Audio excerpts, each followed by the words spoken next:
As I'm sure you know, you've gone 18 innings without a half century before today. Did you ever feel any pressure from that? Yeah. Yeah, I did.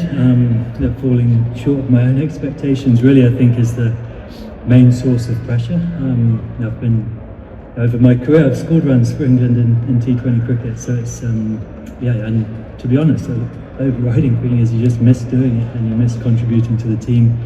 But you only ever have two options really. You can either give up or you just get out there and scratch your mark and have another go. So I certainly was aware of it, and big relief today to score some runs. Your self-belief has never wavered? No, not really. I think I've had some, challenging times. Obviously, the World Cup, I didn't play well and got in my own way a bit sometimes. But knowing going to the IPL and playing really well there, gave me a lot of belief that my game is very much still there. But I did feel the pressure probably coming back into this year and wanting to do it again in this year. And so how much fun did you have today? Yeah, a lot. Absolutely. I think I've really committed to how I've tried to play my cricket over the last 15 odd years for England today. I think in the recent past I probably haven't been true to myself, and that's more of a mindset thing than the way you play. So just trying to really double down on that today, and obviously delighted to score runs. Josh, you said then you wanted to do it in this shirt. Has there been any point since giving up the captaincy last year that you might have thought about your England career and considered whether you were going to carry on, or has that stage never come to you?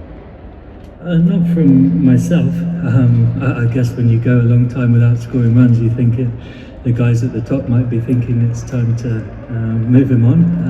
And probably what helped me today actually is going, do you know what, unless you start scoring runs again, then there's probably a conversation to be had, because there's some brilliant players on the outside pushing for your spot. So in a weird way that gave me a lot more freedom today to, if I was going to fail, I'll do it on my own terms. So you were very much thinking about this. It wasn't like an outside noise, it was you very much thinking about it. Yeah, and to be honest, I've played long enough to know there's outside noise, and I'm sure I don't read much of it, but trying to, your strengths overdone can become a weakness, and one of my strengths is a thirst to get better, be curious and improve, but obviously overdoing that can lead into maybe putting a bit too much pressure on myself or overthinking. So it's just trying to find the right balance, because if I didn't care, I wouldn't be here, and so there's no point going out there and say play without a care in the world, because I do care and I want to score runs.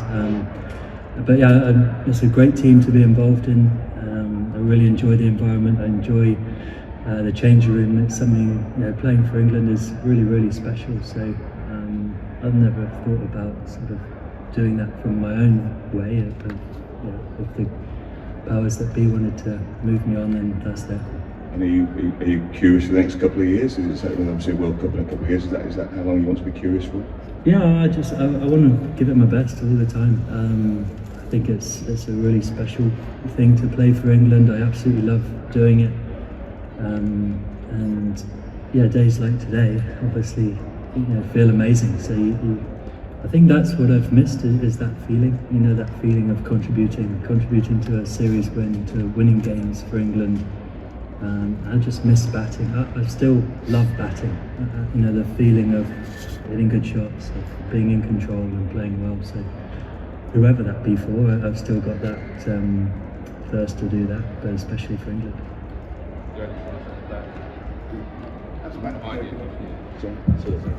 Well played, Jos. Harry Brook was also excellent today. How good was he, and how impressed have you been with his captaincy throughout this whole series as well?